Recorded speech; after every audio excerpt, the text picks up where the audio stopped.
नमस्कार, मैं हूं मोनिका जायसवाल और आप देख रहे हैं इंडिया न्यूज। आइए रुक करते हैं फटाफट खबरों की ओर।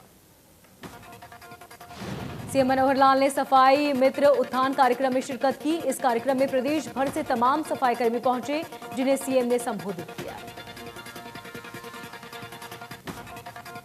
सीएम मनोहर लाल ने पहले 2 परियोजनाओं का उद्घाटन किया, जिसमें फूसड़गढ़ में सामुदायिक भवन, मेरठ रोड पर दीनदयाल उपाध्याय गेट की सौगात करनाल वासियों को दी गई। इसके साथ ही सफाई कर्मचारियों को एक मशीन दी गई, जिसके जरिए अब सीवर के अंदर सफाई करने के लिए किसी कर्मचारी को उतरने की जरूरत नहीं होगी। सफाई कर्मचारी ग्रामीण इलाके से जुड़ रहे हैं। उनकी सैलरी 12,500 से बढ़ाकर 14,000 कर दी गई। शहरी सफाई कर्मचारियों की सैलरी 15 से बढ़ाकर 16,000 कर दी गई। अगर किसी को समय पर सैलरी नहीं मिलती तो उसे अगले महीने 500 रुपए बढ़ाकर मिलेंगी। वहीं गांव के सफाई कर्मचारियों को 5 लाख रुपए का बीमा और शहरी सफाई कर्मचारियों को 10 लाख रुपए का बीमा योजना दी गई।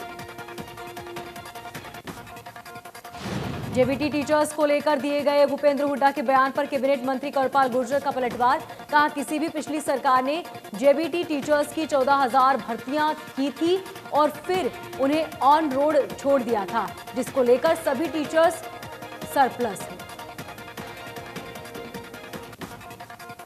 मंडियों में अव्यवस्था के हुड्डा के बयान पर कंवरपाल गुर्जर ने कहा कि कुछ लोगों को बेवजह बयान देने की आदत है। अभी मंडियों में गेहूं आया ही नहीं तो अव्यवस्थाओं का सवाल ही नहीं उठता। कंवरपाल गुर्जर ने कहा कि सांस्कृतिक स्कूलों में अच्छी शिक्षा दी जाएगी। 1,80,000 से कम आय वाले परिवारों के बच्चे की वहां पर फीस नहीं ली जाएगी। 6 साल में कई कॉलेज खोले जाएंगे। कंवरपाल गुर्जर का कहना है कि हरियाणा में भी कोरोना केस लगातार बढ़ रहे हैं। फिलहाल स्थिति कंट्रोल में है। ज्यादा केस आने पर अधिकारियों को निर्देश दिए गए हैं कि जहां जरूरत पड़े स्कूल बंद किए जाए। किसान आंदोलन को लेकर कंवरपाल गुर्जर ने बड़ा षड्यंत्र बताया। कहा कि जो लोग आगे हैं उन्हें कुछ पता नहीं और जो लोग गेम खेलना चाहते हैं वो किसानों को बहका रहे हैं। फरीदाबाद में करप्शन मामले में बीडीपीओ पूजा शर्मा को निलंबित किए जाने को कांग्रेसी विधायक नीरज शर्मा ने नाकाफी बताया। कहा कि गबन मामले में दर्ज एफआईआर में सभी आरोपियों की गिरफ्तारी होनी चाहिए। गिरफ्तारी की मांग करते हुए नीरज शर्मा ने जांच का दायरा बढ़ाने की भी बात की और साथ ही फरीदाबाद में भ्रष्टाचार की जड़ें मजबूत होती नजर आ रही है, ये कहा। उन्होंने कहा कि चाहे नगर निगम हो या फिर ग्राम पंचायत, सभी जगह भ्रष्टाचार का बोलबाला है। इनेलो नेता और पूर्व सीपीएस श्याम सिंह मीणा ने रायपुर रानी क्षेत्र के आधा दर्जन गांवों का दौरा किया। कहा कि अभय चौटाला के कार्यक्रमों की रूपरेखा तैयार करने के लिए ये दौरा किया गया है। श्याम सिंह राणा ने कहा कि इनेलो के संगठन को मजबूत करने का काम किया जा रहा है। इनेलो का ग्राफ रोजाना बढ़ता जा रहा है।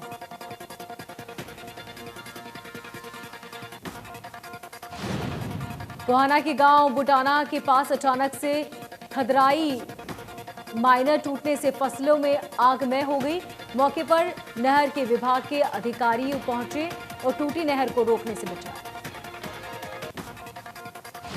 मौके पर पहुंचे किसान मोनू ने बताया कि उनके गेहूं में फसल पककर तैयार हो गई थी, लेकिन 3 एकड़ में पानी भरने से उनकी गेहूं की फसल पूरी तरह से खराब हो गई। छत्तीसगढ़ के बीजापुर में हुए नक्सली हमले में 20 और जवानों के शव बरामद किए गए। सूबे के डीजी डीएम अवस्थी ने इस बात की पुष्टि की। अब तक 22 शव बरामद किए गए। अभी एक जवान लापता, कुल 31 जवान घायल। ये इस साल का सबसे बड़ा नक्सली हमला है। इस हमले में 8 सीआरपीएफ जवान और राज्य पुलिस के 14 जवान शहीद हुए। हमले में नक्सलियों ने देसी रॉकेट लॉन्च और एलएमजी का इस्तेमाल किया था। सुरक्षा बलों ने नक्सलियों के सबसे मजबूत गढ़ बीजापुर में यह ऑपरेशन चलाया था। नक्सल काडर के 15 नक्सली मारे गए। रोहतक में मुख्यमंत्री के कार्यक्रम के दौरान हुए झगड़े को लेकर किसान नेता गुरनाम सिंह चंदूड़ी ने कहा कि किसानों पर पुलिस ने जानबूझकर लाठियां बरसाई। गांव के पूर्व विधायक ललित की मां के निधन पर शोक जताते हुए पूर्व सीएम भूपेंद्र सिंह हुड्डा ने कहा कि रोहतक में शांतिपूर्ण तरीके से प्रदर्शन कर रहे किसानों पर लाठीचार्ज करना गलत है। मेरी फसल मेरा ब्यूरो पर सवाल उठाते हुए हुड्डा ने कहा कि मेरी फसल मेरा ब्यूरो से किसान परेशान हो रहे हैं। किसानों की फसल मैसेज से नहीं पकती, किसानों को इससे आर्थिक नुकसान भी उठाना पड़ रहा है। रोहतक में हुए लाठीचार्ज के विरोध में सिरसा में किसानों ने भाउदीन टोल नाका पर रोड जाम किया और प्रदर्शन किया। किसानों पर लाठीचार्ज को लेकर कैथल में भी रोष देखा गया। कैथल में तितरम मोड़ नेशनल हाईवे पर 152 पर किसानों ने जाम किया।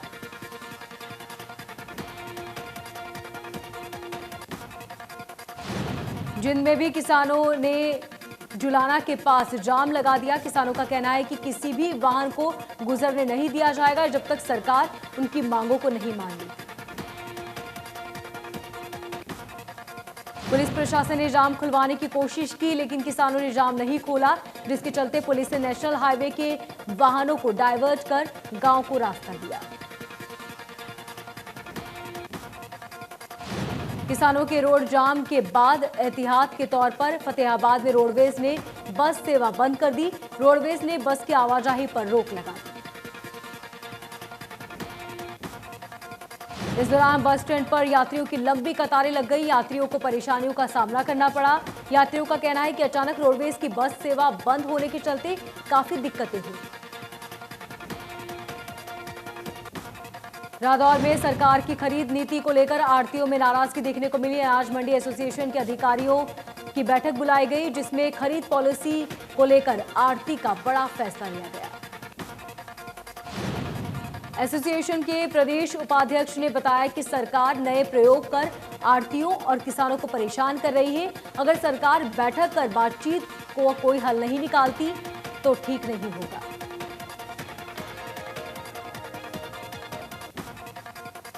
बल्लभगढ़ में शहीद राजा सिंह के सम्मान में साइकिल यात्रा का शुभारंभ किया गया। ये यात्रा फरीदाबाद के 7 गांव से होकर गुजरी। साइकिल यात्रा के संयोजक का कहना है कि उनके संगठन की प्रमुख मांग है कि आने वाले समय में बच्चों के पाठ्यक्रम में शहीद राजा नाहर सिंह के जीवन को पढ़ाया जाए। रेवाड़ी में 2 युवकों को पुलिस ने 1 किलो गांजे के साथ गिरफ्तार किया। गुप्त सूचना के आधार पर पुलिस ने कार्रवाई की। पुलिस ने आरोपियों के खिलाफ NDPS एक्ट के तहत मामला दर्ज कर लिया। पकड़े गए दोनों आरोपी कोसली के रहने वाले हैं।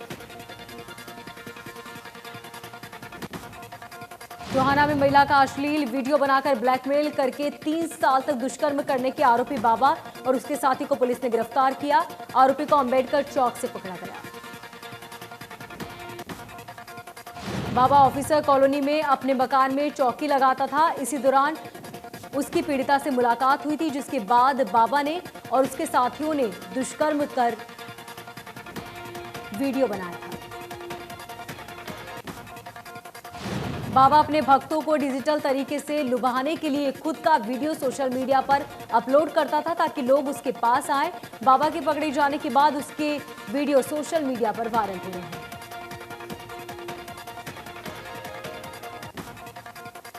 ENBA अवार्ड में इंडिया न्यूज हरियाणा का जलवा। इंडिया न्यूज हरियाणा को मिले 4 अवार्ड। जन सरोकार से जुड़ी खबरें दिखाने के लिए अवार्ड दिया गया। इंडिया न्यूज हरियाणा को बेस्ट न्यूज कवरेज का अवार्ड मिला। Best coverage on travel sector का अवार्ड भी मिला। सूरजकुंड मेले का विशेष कवरेज का अवार्ड मिला। डिटेल में कोरोना का डाटा दिखाने वाला बुलेटिन हिट हुआ।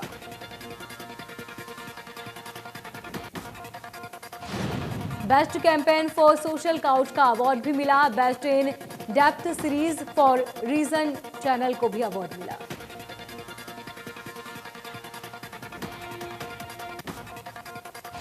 रोहतक के मायने गांव में लगभग 50 वर्षीय महिला की गोली मारकर हत्या कर दी गई।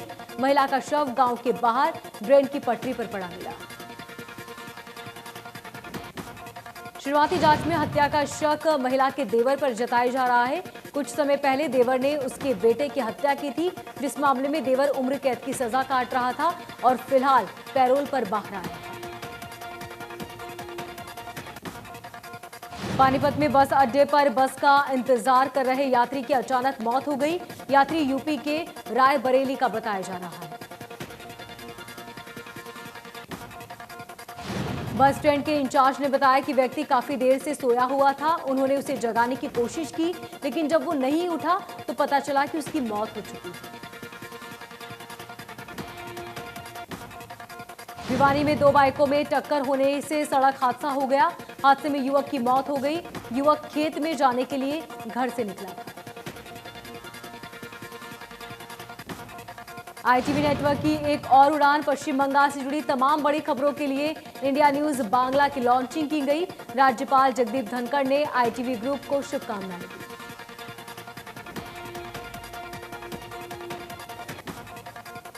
कोरोना के बढ़ते मामलों के चलते गोहाना में भी प्रशासन सख्त होता नजर आया। एक बार फिर शादी समारोह पर किसी और समारोह पर लगने वाली भीड़ पर रोक लगाई गई। एसडीएम ने अधिकारियों को निर्देश दिए कि किसी शादी या बाकी समारोह में 50 से ज्यादा लोग इकट्ठा न हो।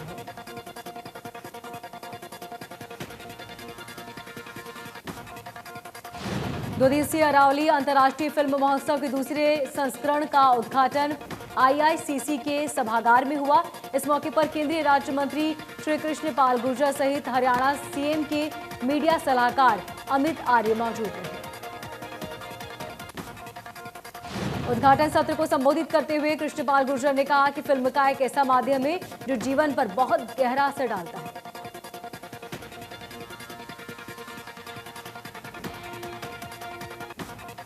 निकिता हत्याकांड मामले में कोर्ट के आदेश की कॉपी अब जाकर पीड़ित परिवार को मिली, जो 121 पेज की है। कोर्ट ने तौसीफ और रेहान को उम्र कैद की सजा सुनाई।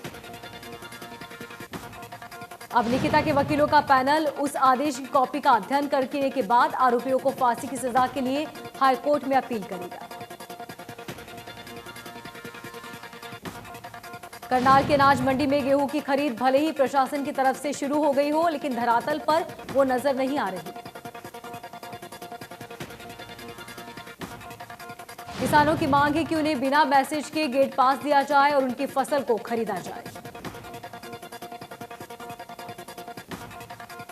दफ्तर के सामने ही किसानों ने लंगर खाया और जमकर हंगामा किया। किसानों को लंगर खाता देखकर एसडीएम पीछे के दरवाजे से निकल गए।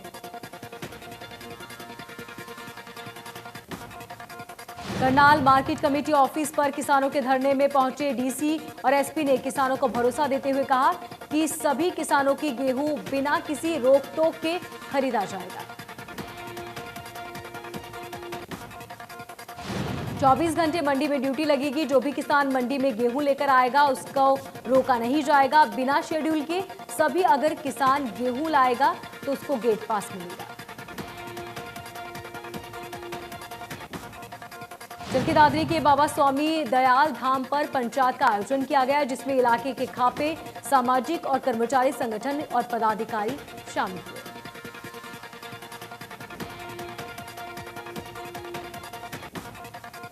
फोगाट खाप के प्रधान का कहना है कि राकेश टिकैत पर किए गए हमले की उच्च स्तरीय जांच की जाएगी। हमले में शामिल लोगों को बख्शा नहीं जाएगा। भिवानी में अपनी मांगों को लेकर अनुबंधित स्वास्थ्य कर्मचारियों ने नागरिक अस्पताल परिसर में बैठकर नारेबाजी की और धरना प्रदर्शन किया। कर्मचारियों का कहना है कि नया ठेकेदार नए कर्मचारियों को भर्ती करेगा। उनकी मांग है कि उन्हें हटाया नहीं जाए। पंजाब के बरनाला के गांव डिलमा के रहने वाले युवा किसान की हत्या किए जाने के मामले में बहादुरगढ़ पुलिस ने हत्या का मामला दर्ज किया और जल्द ही आरोपी की गिरफ्तारी का दावा किया। किसान की हत्या का आरोप उसके ही गांव के शख्स पर लगा है, जो कि अभी फरार बताया जा रहा है।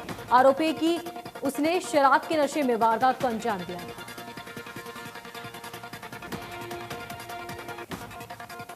झज्जर में विवाहिता ने दहेज प्रताड़ना और पिता के साथ हुई बदसलूकी के चलते अपने ही घर में फांसी का फंदा लगाकर आत्महत्या कर ली।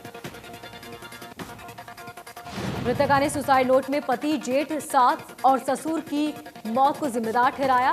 पिता का कहना है कि शादी के बाद से ही उसे दहेज के लिए परेशान किया जा रहा था। गुरुग्राम में ब्लाइंड मर्डर केस का हुआ खुलासा। शुभम हत्या मामले में क्राइम ब्रांच ने 3 युवकों को गिरफ्तार किया। हत्या के मास्टरमाइंड ने आपसी रंजिश के चलते शुभम की हत्या की थी। कुरुक्षेत्र के उपमंडल में भाकियों और दलित संगठनों द्वारा दलित महापंचायत का आयोजन किया गया, जिसमें गुरनाम सिंह ने कहा कि फिर से किसान करेंगे दिल्ली कूच। चौधरी ने कहा कि जिस तरह से सरकार का विरोध चल रहा है, आंदोलन उसी प्रकार से चलेगा। बीजेपी नेताओं का जिस तरह से उनका विरोध चल रहा है, आगे भी विरोध जारी रहेगा। फरीदाबाद के आगरा कैनाल में व्यक्ति का शव मिला, जिसकी सूचना मिलने के बाद पुलिस मौके पर पहुंची और शव को बाहर निकाला। एसएचओ ने बताया कि 72 घंटे तक शव को शिनाख्त के लिए रखा जाएगा और आसपास के चौकी थानों पर सूचना दी जाएगी। सोशल मीडिया के माध्यम से भी परिजनों के बारे में पता लगाने की कोशिश की जाएगी। महेंद्रगढ़ में बेटी चंचल ने अपने देश के सबसे बड़े संस्थान रक्षा अनुसंधान एवं विकास संगठन में वैज्ञानिक बनने का गांव के ग्रामीणों ने सम्मान समारोह आयोजित कर उसे सम्मानित किया। उन्होंने अपनी लगन और मेहनत के बलबूते पर रक्षा अनुसंधान एवं विकास संगठन की परीक्षा पास कर वैज्ञानिक के पद पर हासिल किया।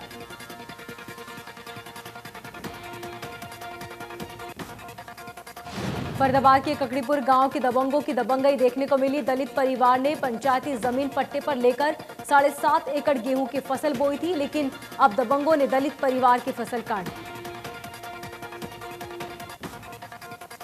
गांव ककड़ीपुर में धीरज ने कहा कि पिछले 2 साल से लगातार उस जमीन पर फसल बो रहा था, जिसके ऊपर पंचायत के 2 लाख बकाया है, जिसका उसे नोटिस भी मिला है। उसे उम्मीद थी कि वो फसल काटकर गेहूं बेचेगा, लेकिन रुपए जमा करने को लेकर दबंगों ने फसल काट दी। विरोध करने पर उसके साथ मारपीट भी की गई। गेहूं की खड़ी फसल को काटने के दौरान धीरज ने इस बात की सूचना पुलिस को दी थी। पानीपत में शनिवार को सीएम फ्लाइंग और स्वास्थ्य विभाग की टीम ने बड़ी कार्रवाई करते हुए मेडिकल स्टोर पर छापा मारा। बार बार शिकायत मिल रही थी कि कुछ मेडिकल स्टोर संचालित अवैध तरीके से नशीली और प्रतिबंधित दवाएं बेच रहे हैं। शिकायत पर करनाल से सीएम फ्लाइंग की टीम और पानीपत से स्वास्थ्य विभाग की संयुक्त टीम ने दबिश देकर छापा मारा, जिन पर नशीली और प्रतिबंधित दवाएं मिल रही हैं। इसके साथ ही कई मेडिकल स्टोर पर नोटिस भी दिए गए हैं। सोनीपत से गुजरने वाले कुंडली मानेसर पलवल एक्सप्रेस वे पर खरखोदा क्षेत्र में एक तेज रफ्तार दूध के टैंकर ने खड़े ट्रक और कार में जोरदार टक्कर मार दी। इस हादसे में कार चालक और ट्रक क्लीनर की मौके पर ही मौत हो गई। कार में सवार 2 अन्य युवक गंभीर रूप से घायल हो गए। गुरुग्राम में 25,000 का इनामी बदमाश सचिन उर्फ मुस्सा गिरफ्तार हुआ। नोएडा के गैंगस्टर रणदीप भाटी का साथी है सचिन। गुरुग्राम पुलिस ने सचिन को गिरफ्तार किया। चरखी दादरी अथॉरिटी में तत्कालीन एसडीएम और आरएस क्लर्क की मिलीभगत कर दूसरे राज्यों में चोरी की गाड़ियों का फर्जी तरीके से दस्तावेज बनाकर भेजा करते थे। सीएम फ्लाइंग ने जब रिकॉर्ड खंगाला तो उसे 2016 में हुए रजिस्ट्रेशन की फाइलें मिली। सीएम फ्लाइंग की शिकायत पर पुलिस और एसडीएम और आरसी क्लर्क सहित बाकी के खिलाफ केस दर्ज किया। पलवल में रात के समय घर में सो रही महिला के साथ दुष्कर्म का मामला सामने आया। महिला के विरोध करने पर किसी को बताने पर आरोपी ने जान से मारने की धमकी दी। महिला थाना पुलिस पहुंची और शिकायत दर्ज कराई।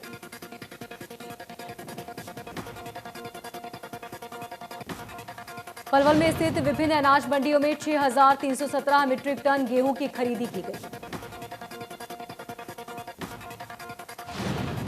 मंडी में किसानों के लिए हेल्प डेस्क बनाया गया ताकि किसानों को फसल खरीदने के दौरान कोई परेशानी न हो। प्रदेश की मंडियों में सरसों और गेहूं की खरीदी शुरू हो चुकी है, लेकिन मार्केट कमेटी द्वारा व्यवस्थाएं दुरुस्त नहीं की गई।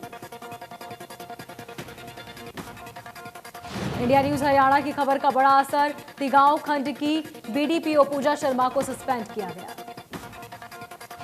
जिला उपायुक्त यशपाल यादव ने जांच रिपोर्ट के आधार पर पंचायत विभाग के प्रधान सचिव को पूजा शर्मा के सस्पेंड करने के लिए पत्र लिखा था।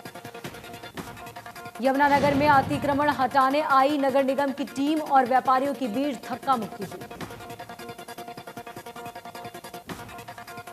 पुलिस अधिकारी सुखबीर सिंह ने कहा कि दुकानदारों द्वारा सड़क अतिक्रमण कर सामान सड़क पर रख दिया गया था, जिसे नगर निगम कर्मचारियों ने जब्त कर लिया। पंचकुला में नाबालिग बच्ची को अश्लील वीडियो दिखाने वाले को पुलिस ने गिरफ्तार किया। कोर्ट ने आरोपी को न्यायिक जेल भेजा। इंद्री में तेज रफ्तार का कहर देखने को मिला, जिसमें एक ट्रक ने बाइक सवार को कुचल दिया। घटना की सूचना मिलते ही पुलिस मौके पर पहुंची और शव को शिनाख्त के लिए भेजा।